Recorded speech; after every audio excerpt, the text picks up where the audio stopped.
Ni kusalimu asubuhi ya leo kwa upendo wa Mungu aliye hai.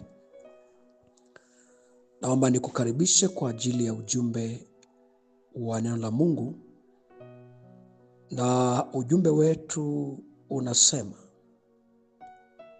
kukataa roho ya kusauliwa. Kukataa roho ya kusauliwa. Kitabu kile cha Mwanzo mlango wa 40 mstari wa 14 na tutasoma 23. Ila unikumbuke utakapopata mema, ukanifanyie fadhili na kuomba, ukanitaje kwa Farao na kunitoa katika nyumba hii. Mstari wa 23. Lakini huyo mkuu wa wanyeshaji hakumkumbuka Yusufu, alimsahau. Mpendwa na rafiki yangu, asubuhi ya leo kuna kitu kinachoitwa roho ya kusauliwa, ambaye ni roho ambayo unaitamani sana kupambana nayo kwenye maisha yako. Unaweza ukawasaidia watu na kuwavusha watu. Kuna watu wamepitia mikononi mwako na wakafanikiwa, lakini wewe umebaki hapo hapo. Na hata wale ambao umewavusha, hakuna aliyerudi nyuma kukukumbuka ya kwamba kuna mtu aliyewahi kuwa baraka kwa ajili ya maisha yangu. Na hii ndio ilitokea kwa Yusufu alipokuwa gerezani,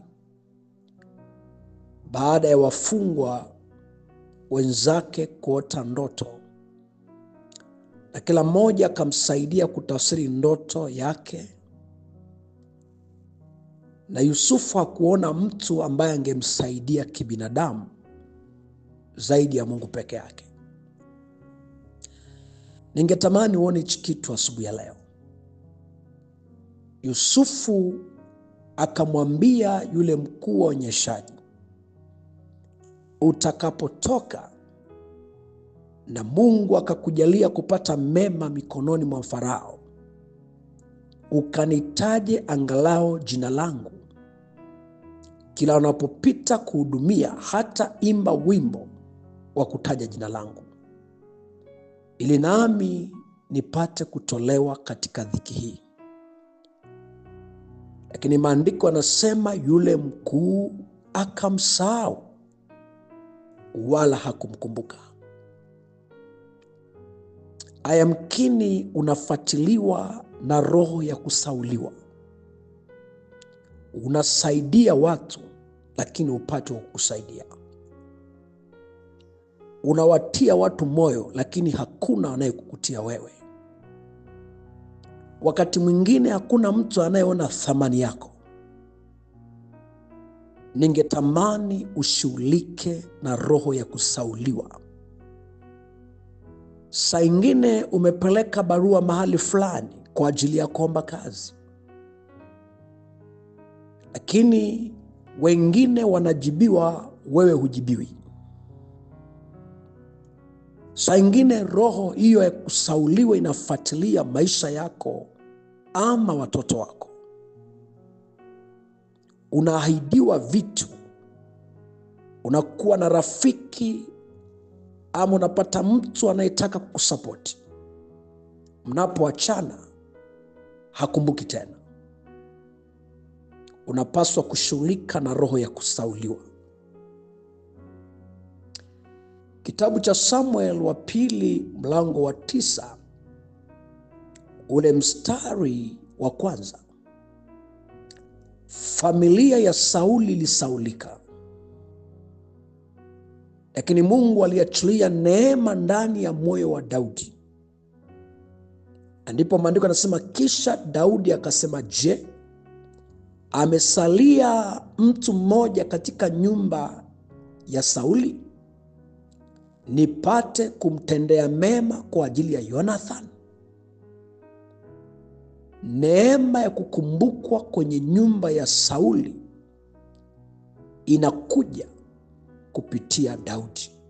Nataka nikwambie asubuhi ya leo mpendwa, Mungu aachilie neema ya kukumbukwa katika vile ulivyovitenda.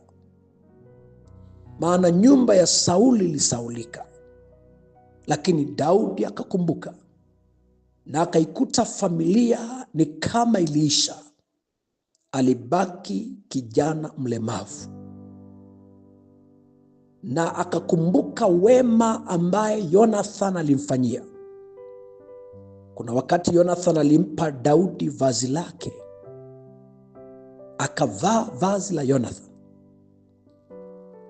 Daudi akakumbuka hayo na akaamua kutenda mema. Nami nataka niseme asubuhi ya leo, Mungu akupe neema ya kukumbukwa mahali ambapo na wewe uliwahi kupanda mbegu.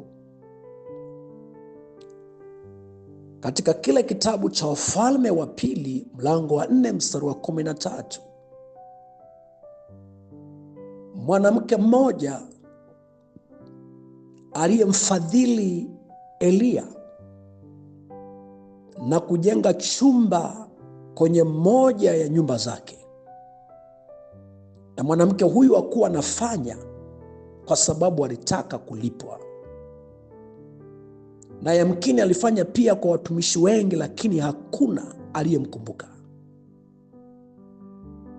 Siku moja Eliya alipokuja, alipolala, mstari wa 19 nasema, mstari wa 13, akamwambia, sema naye sasa. Tazama, wewe umetutunza sana namna hii, utendewe nini basi? Huyu mwanamke anakumbukwa, na yamkini ametenda sana mara nyingi, lakini roho ya kukumbukwa imeingia kwa Eliya. Alikuwa amesaulika, lakini anamwambia, angalia ulivyotutendea mema, nini utakachotendewa? Na kumbe mwanamke huyu alikuwa hana mtoto, na Eliya akapata neema ya kumnenea juu ya kupata uzao. Nami asubuhi ya leo mpendwa na rafiki yangu, Mungu akukumbuke kwenye ziki ulio nayo. Roho ya kusauliwa Mungu akakutenge nayo. Na tuombe. Baba, katika jina la Yesu, asante kwa mtoto wako asubuhi ya leo. Yoyote anayefuatiliwa na roho ya kusauliwa, ninapingana na hiyo roho kwa jina la Yesu. Natamka kukumbukwa katika maisha yake. Ikumbukwe kazi ya mikono yake. Ikumbukwe mema aliyoyatenda katika maisha yake, na akavune sawasawa na mapenzi yako. Ninambariki kila mmoja asubuhi ya leo kwa jina la Yesu. Amen. Ni rafiki yako Mwalimu Bishop Daniel Mathew